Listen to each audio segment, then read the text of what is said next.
Welcome to the Jill on Money Show. It is Sunday, February 25th. February. I know it's cold, but it's warm in here because you guys have the best questions. You're so much fun. We love hearing from you. If you want to run something by us, just go to our website, JillOnMoney.com, and click the Contact Us button. Today, we're talking to Owen, who's on the line from North Carolina. So here's my question. So I'm a teacher in North Carolina for a community college, and I make about $54,000 a year.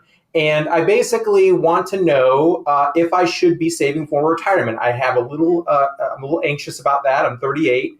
I do have a Vanguard account. I have a pension as part of being a teacher. I also have a brokerage account. So right now, kind of 3 pots of retirement money that I'm looking at.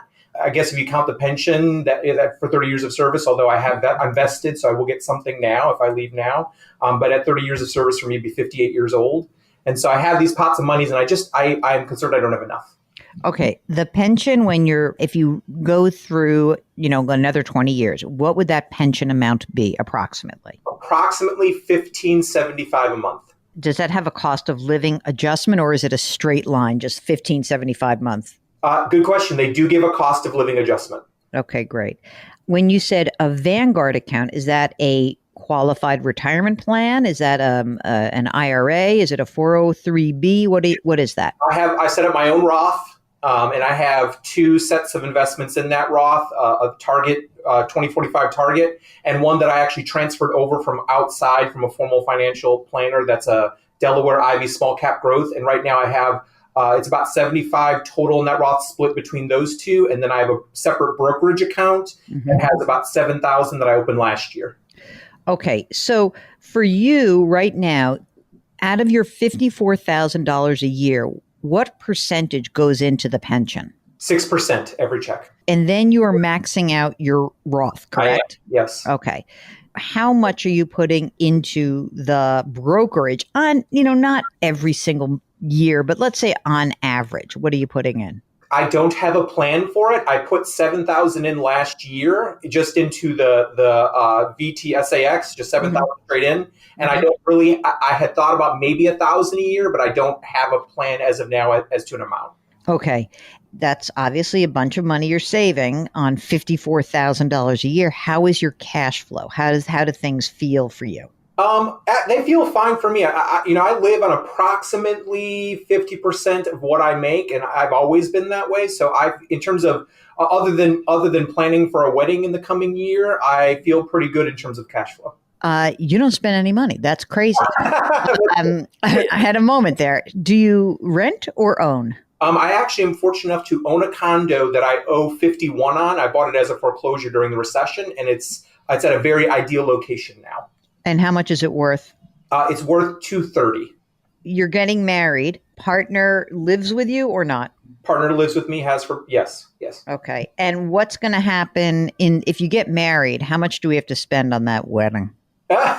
That's debatable in our household. We have had several discussions. I'm a spreadsheet kind of person, and so we've talked anywhere between 15 and 20. And through the community college, is there also a retirement plan that is a deferred compensation plan as well? They have a 403B type of option, and I can't remember who it is through, but there is a voluntary 403B option I can sign up for. Okay. I mean, and there's probably no match in that 403B because there's a pension. Okay, got it. At this point, do you think it's likely that you are going to stay with the college for 20 more years? I know it's hard to predict, but is that possible? So I would like to. I mean, you can do calculations on the pension through their website to see what I would get at different milestones, but I would like to stay the full 20 more years. If you were to look at your partner's contribution, is anything going to change when you actually get married? No. Is your partner really rich? No. Damn it. You like that, Mark? Okay. I mean, I feel like you don't need that much money. So, I mean, just given what your pension is going to be, which is whatever, 19 grand a year, the pension does not preclude you from claiming Social Security, does it? No, it does not. That's Okay. And do you happen to know what that Social Security benefit is like at your full retirement age? I do. It's actually in the same, or no, last I checked, it's a little higher than the 1,500. I think I'm in the neighborhood of a $2,000 range. I mean, if you think about this, just, I know this is in future dollars, right? But if you think about the fact that you have, let's say your full retirement age, you'll have about $43,000 gross coming in terms of pension plus Social Security. That's a long way towards reaching your goals, right? Mm-hmm. That's pretty darn good. Your question about could you save more? Yes. I mean, sure, but you don't make that much money. I don't want you to go nuts. I think that the idea would be that we'd want to build up your brokerage account a little bit. I feel like the retirement stuff is good, but you're not in a high tax bracket.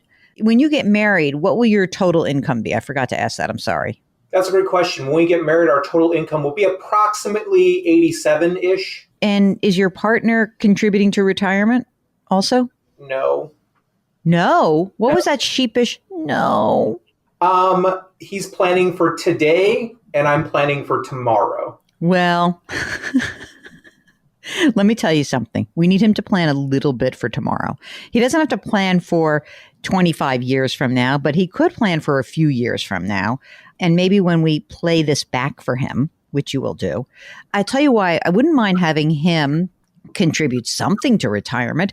You guys, I think when you look at your total income and you're married and with deductions, you're in the 12% tax bracket. Your tax bracket is actually going to drop when you get married. It's one of the weirder situations here. And so if you think about where you guys are, then you can say like, oh, with just even the standard deduction, boom, you're in the 12% tax bracket. So there should be no pre-tax savings going on for you guys at all. Wow. Okay? Yeah. Zero. Everything should be going into either a Roth or an after-tax brokerage account. And if your partner would like to do something, maybe at the very least, you can say, look, just open up a Roth, dude. Come on. Yep. That's it. Is there guilt at play? Can we guilt him at all or not? No, that's not going to work. Now, I will say if I thought about offering a match and say, hey, I'll contribute some. Why? He likes free money. Well, I mean, doesn't everyone? No, not. I mean, people are really weird. They're like, I like my beer money. I don't care about the match. Yeah. I mean, I thought just a small amount to get him started because I do think a little bit would help get him started. Well, also, you have to say to him that, I may not be here. Like if I drop dead tomorrow, would he get your pension? Is there a survivor benefit? Yeah, he'd get 100%. Okay. Yeah. So, I mean, you can say, look, I just need you to get used to managing this stuff. Yes. That's really why you want to do it more than anything else. Exactly. That's a different approach. Yes. I like right? So yeah. I need you to just, what does he do for a living? He works in IT, information technology. So this is great. Just say like, hey, I don't know how anything in the house works with all the technology. You need to give me boot camp. I need to give you investment boot camp. And that's what you're going to do. I'd like the brokerage account to build up a little bit more because I think that when you're in your late 50s or early 60s, it would be nice for you to have some money before you start claiming Social Security. Mm-hmm. That's why we want you to have some money that's available. Does he have a match through work at all or not? He doesn't. No, it's a very small firm.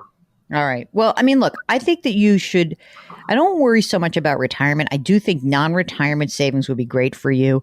Obviously, you guys should be doing some estate planning when you get married, or unless you've done it already, you must have a will and a power of attorney and a healthcare proxy. And you own the condo in your name? I do, yes. Presumably, if you were to drop dead, God forbid, it would pass to him because you've done your estate planning, right? Yes. Okay, good. Oh, you didn't mention an emergency fund. What about cash? I got $24,000 in a fund, a year's worth of. I can live on $20,000 for a year. Great, perfect. That's great. Other than that, if you have, again, if you want to put a little bit of extra money in the brokerage and you can afford it, great. And if he wants to put the money in, some money in a Roth and some money in a brokerage account, great. It just will give you more flexibility. Okay. That's great. Thank you so much. That's so helpful. If you need a little guidance, all you have to do is go to JillOnMoney.com, click the Contact Us button, let us know if you would like to come on the air. While you're there, check out the blog, check out our other shows, check out videos, resources. It's all there. And don't forget to sign up for the free weekly newsletter. We are always so delighted that you join us every day. We never take that for granted. So thank you, thank you, thank you. You can subscribe to this show on the Odyssey app or wherever you find your favorite podcasts. Don't forget to lift someone up. Change your work, change your wealth, change your life. Thank you for listening, and we'll talk to you tomorrow.